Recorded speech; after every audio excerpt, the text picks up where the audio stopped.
Hola, hola, hola, bueno, estamos aquí de nuevo, soy Sergio y ya sabéis que estáis aprendiendo historia conmigo. Voy a cerrarme esto, no coge frío.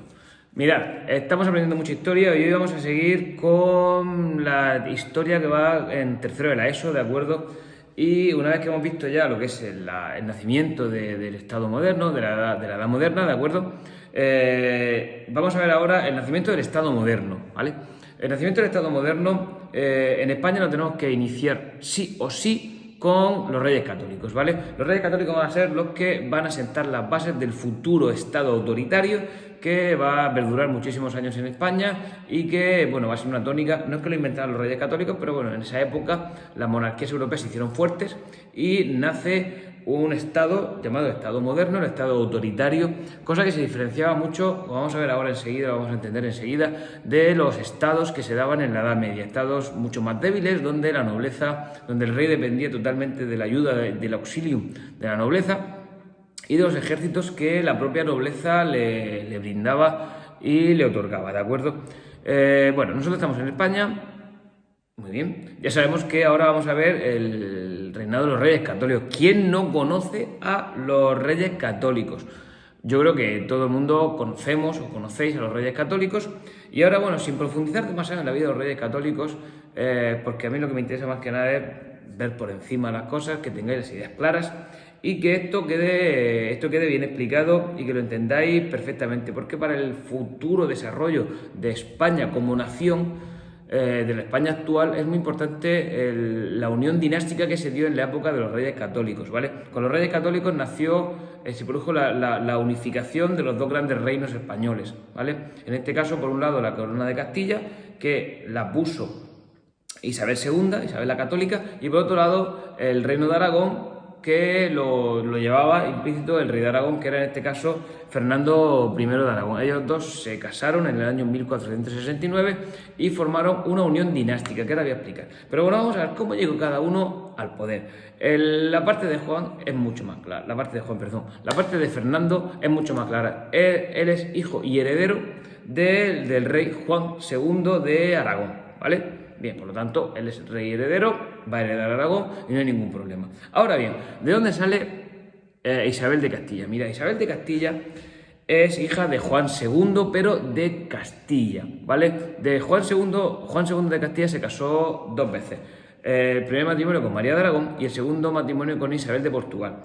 Entre todos esos matrimonios tuvo 6 hijos, ¿de acuerdo? Entre los de su primera esposa y su segunda esposa, tuvo 6 hijos, ¿vale? De los cuales le llegaron 3 a medio adultos, ¿vale?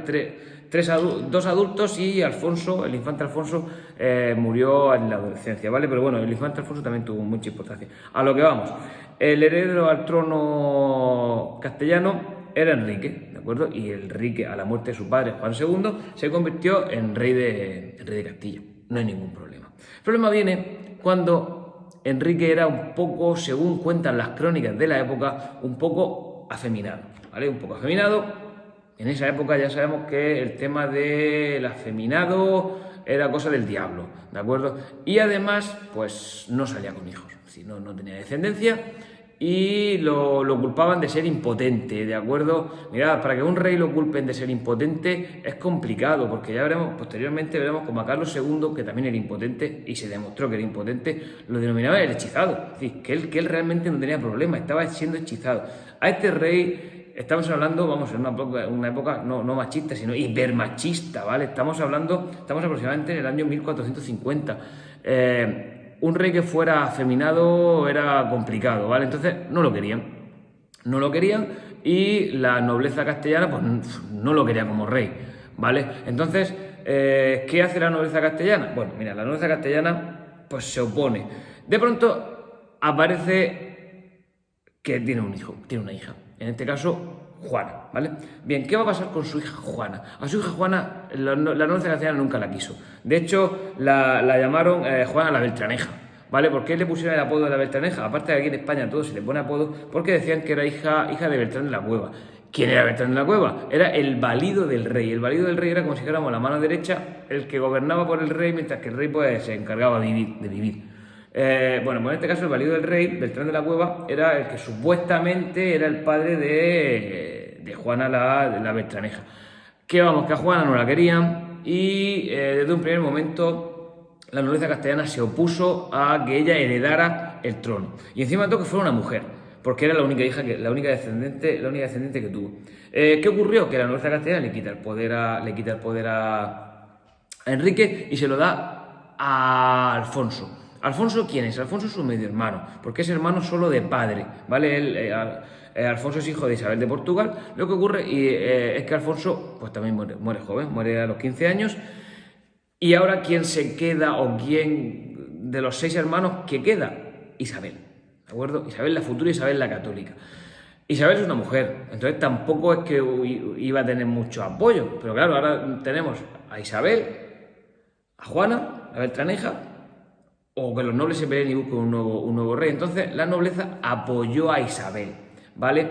Isabel, ¿qué había hecho? Isabel se había movido muy bien, porque Isabel en el año 1469 se había casado con Fernando, el heredero de la corona de Aragón. Por lo tanto, evidentemente el apoyo que tenía ante un futuro conflicto con su medio sobrina, ¿vale? En este caso, con Juana la Beltraneja, pues la verdad es que era un apoyo importante. Efectivamente, en el año 1474 se muere Enrique IV y estalla una guerra civil. ¿Por qué? Porque no aparece el testamento de Enrique IV. Enrique IV dicen que no dejó testamento. Sí dejó testamento. El testamento supuestamente apareció unas horitas antes de que Isabel la Católica se muriera, allá por el año 1504. Y dicen que le pegaron fuego al testamento. Es decir, posiblemente el rey Enrique IV testó en su hija, ¿vale? En su hija o su no hija. Pero bueno, la que supuestamente había reconocido como hija Juana la Beltraneja. A lo que vamos, esta es una guerra civil en el año 1474 entre Juana e Isabel, y al final, en el año 1479, vence Isabel. Es dada la ayuda de Aragón y de la nobleza castellana. Y es nombrada reina de Castilla, con el nombre de Isabel I, ¿de acuerdo? Isabel I, sí, Fernando II, me lío un poco. Bien, entonces vamos a ver, ¿qué ocurre o qué va a ocurrir una vez que se han casado? Es decir, los reyes llevan 10 años, los reyes católicos llevan 10 años casados, en este momento no son católicos todavía, ¿de acuerdo? Son reyes, los reyes españoles. Isabel I y Fernando II. Y entonces, ¿qué ocurre? Lo que ocurre es lo siguiente. Ellos contraen matrimonio, pero se produce una unión dinástica, ¿vale? Es decir, no van a unificar el territorio, sino que por un lado va a estar el reino de Castilla con sus normas, por otro lado va a estar el reino de Aragón con sus normas, pero lo que sí que se produce una unión dinástica que se busca implementar en el tiempo con sus descendientes, ¿vale?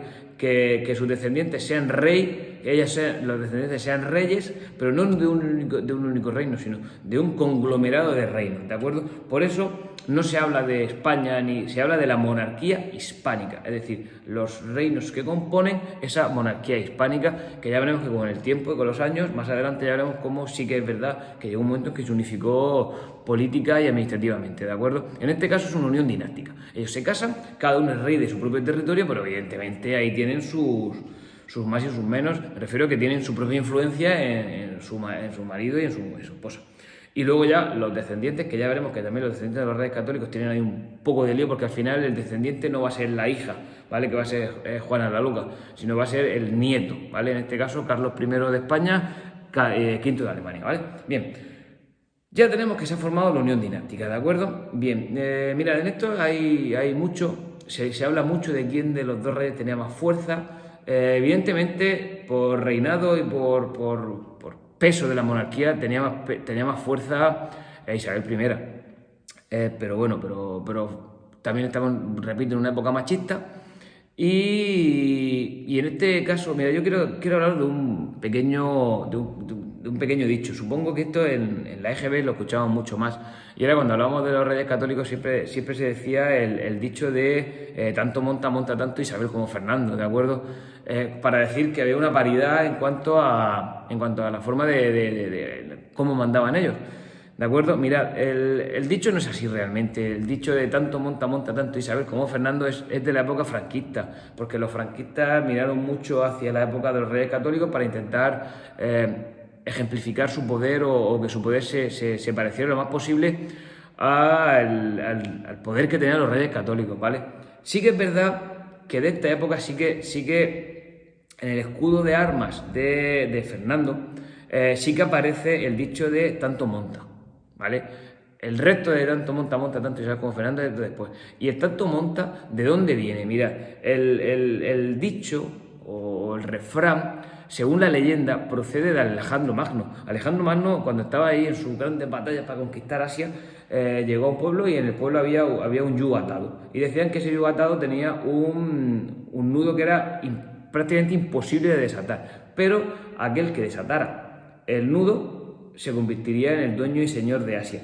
¿Qué hizo Alejandro Magno? Alejandro Magno tenía prisa. Alejandro Magno sabía que al final algún general suyo lo iba a traicionar. Entonces, eso es mentir. ¿Qué ocurrió? Que cortó el yugo, ¿de acuerdo? Entonces, él dijo, da lo mismo cortar que desatar. Al fin y al cabo tiene razón. Es decir, él le pega el corte y no hay nudo, está roto. Él, en las normas del juego no se lo explicaron bien. Entonces, ¿qué ocurre? Que él, al cortar el yugo, pues se supone que se quedó con Asia, ¿de acuerdo? Es decir, él da lo mismo, nosotros lo cambiaron por tanto monta.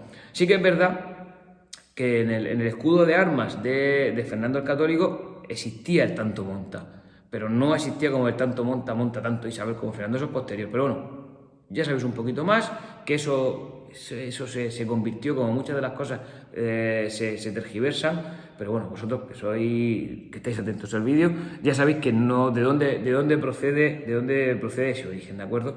Me centro, que me he centrado. Bien, una vez que estoy centrado, vamos a seguir analizando los Reyes Católicos, las reformas que llevaron a España para hablar de eso que estoy diciendo, que es hablar de un Estado autoritario, de un Estado más centralizado que antiguamente. Mirad aquí el objetivo, una vez que hemos reunificado la península, ¿vale? Porque bien es cierto que está el Reino de Portugal, pero sobre todo hay que cristianizar o acabar de cristianizar la península ibérica, y para eso tenemos que expulsar a los musulmanes. Los Reyes Católicos expulsaron a los musulmanes. ¿Cómo lo expulsaron? En el año 1492. Los expulsaron de la siguiente forma. Vencieron la batalla, el reino nazarí de Granada quedó bajo dominio cristiano. En esta época el tema de cristianizar era muy importante, no se mezclaban diferentes culturas. Bueno, pues expulsaron a los cristianos, y de ahí viene porque en el año 1496 el Papa Alejandro VI, que es conocido como el Papa Borgia, supongo que alguno habrá escuchado hablar del Papa Borgia, que era valenciano, el Papa Borgia les concedió a los reyes españoles el honor de reyes católicos, el título de católicos, ¿de acuerdo? Viene por ahí, de unificar y de expulsar expulsar el último reducto musulmán que quedaba en Europa, era el reino nazarí de Granada, pues lo expulsan los reyes católicos, y por eso que eran reyes, a partir del año 1496, católicos, ¿de acuerdo? Con el título que le otorga el Papa Borgia, que no veas tú, el Papa Borgia la que liaba, ¿vale? Bien, vamos a ver qué reformas o cuál era el objetivo de estos reyes católicos. El objetivo de los reyes católicos era afianzar su poder por encima de todos. Es decir, eso es crear un Estado moderno. Es decir, yo mando y no dependo de nadie. ¿De quién dependían antes? Del noble. Los nobles dependían antes de los nobles. Los reyes no tenían ejército, los reyes eran reyes débiles. Entonces los reyes católicos, a ver, era la moda de esta época, ¿no? Y no lo inventaron los reyes católicos, era lo que se llevaba en este momento. Entonces los reyes católicos, ¿qué hacen? Los reyes católicos lo que hacen es lo siguiente: vamos a administrar mejor el territorio, administrar de una forma distinta para conseguir tener más controlados los ingresos reales, los impuestos. Y para eso creamos una contaduría real. Contaduría es, vamos a contar el dinerico, ¿vale? Contamos el dinerico y lo administramos mejor. Con ese dinero que administramos mejor, ¿qué hacemos? Creamos un ejército permanente, un ejército de mercenarios. Mirad, la palabra mercenario aquí parece que suena despectiva, pero la palabra mercenario no es despectiva. La palabra mercenario es que tú cobras por defender, ¿vale? Tú luchas. Y en este momento, el ejército a día de hoy es un ejército de mercenarios. ¿Por qué? Porque estás cobrando por hacer esa función. En la Edad Media no se cobraba. En la Edad Media el ejército estaba compuesto por nobles, y esos nobles pues tenían a su cargo a diferentes personas, ¿de acuerdo? Bien, vamos a ver entonces. Tenemos un ejército de mercenarios, un ejército permanente. Por lo tanto, el noble ya no nos sirve. Ya no nos sirve con la función que tenía antes, la de luchar. Ahora ya tenemos unos profesionales que luchan, y tú ya como noble ya me sirves menos, ¿vale? Por lo tanto, Estado autoritario, ya tengo yo toda la autoridad, ya no dependo de nadie para gobernar. Al mismo tiempo, me voy a rodear de gente que entienda, ¿vale? De gente que entienda, de expertos. Entonces yo creo diferentes consejos. Por ejemplo, consejos sobre territorios, que son, por ejemplo, el Consejo de Castilla, el Consejo de Castilla se llamaba Consejo Real, ¿vale? El Consejo de Aragón, luego cuando se descubrió América llegarán los consejos de Indias, donde yo pongo expertos en el tema para que me asesoren, ¿vale? Yo soy rey, yo no tengo por qué saber de todo, entonces yo tengo una serie de expertos que me aconsejan. ¿Por qué se me ha introducido la palabra noble y os acabo de hacer un spoiler? Porque el noble ya no es experto, el noble no me sirve. O el noble se prepara y se convierte en experto, o poco a poco le voy a dar puerta. Voy a tardar 200 años en darle puerta, pero los reyes se van a quitar de encima a los nobles. Los nobles durante miles de años o cientos de años les han venido genial a los nobles, a los reyes. Ahora ya les sobran, les estorban. Buscan organizarse la sociedad de una forma mucho más autoritaria y, repito, quieren mandar ellos y no quieren depender de nadie. En este caso, los reyes católicos son dos, pues ellos dos son los que mandan por encima de todos. Y todos aquellos que me ayudan, os he puesto yo. ¿De acuerdo? Os he puesto yo y como os he puesto yo, os quito yo, os puedo quitar yo. Y yo tengo un poder mucho más establecido de esta forma que si cuento con el apoyo del noble, ¿vale? Pero bueno, tampoco se quieren cargar al noble, tampoco quieren quitar al noble de encima porque el noble también va a tener su función. Ahora, ¿cuál va a ser? En algunos casos ayudar al rey y en otros casos mantener lo que es el estatus social. Es decir, lo que tampoco quieren aquí los reyes es que los campesinos se suban. No, entonces para eso está el noble, para pagar a los campesinos. Los privilegios siguen estando los mismos, ¿de acuerdo? ¿Cómo se va a organizar? ¿O más consejos de expertos? Consejos sobre temas específicos, por ejemplo, sobre órdenes militares, sobre la guerra, sobre marina. Va a haber diferentes consejos, pues, que van a ayudarles, por ejemplo, ¿de acuerdo? Bien, luego también se va a crear, por ejemplo, el Tribunal de la Inquisición, el de Santo Oficio de la Inquisición. Ese tribunal va a ser el que se va a encargar de vigilar que la gente no se nos vaya. Que la gente no se nos vaya, que los cristianos vayan por la vereda que nosotros queremos seguir teniendo. Por eso digo que el noble y el clero siguen siendo importantes, pero menos que antes, o su función ahora no va a ser la misma de antes. Antes tenía una función militar y de mantener la sociedad y ahora se va a quedar encargado de controlar la sociedad. Se va a organizar lo que es la justicia, de acuerdo a la administración de justicia. Y muy importante, se va a crear la Santa Hermandad. Mira, la Santa Hermandad es allá lo más... El antecedente más lejano que tenemos, por ejemplo, de la Guardia Civil.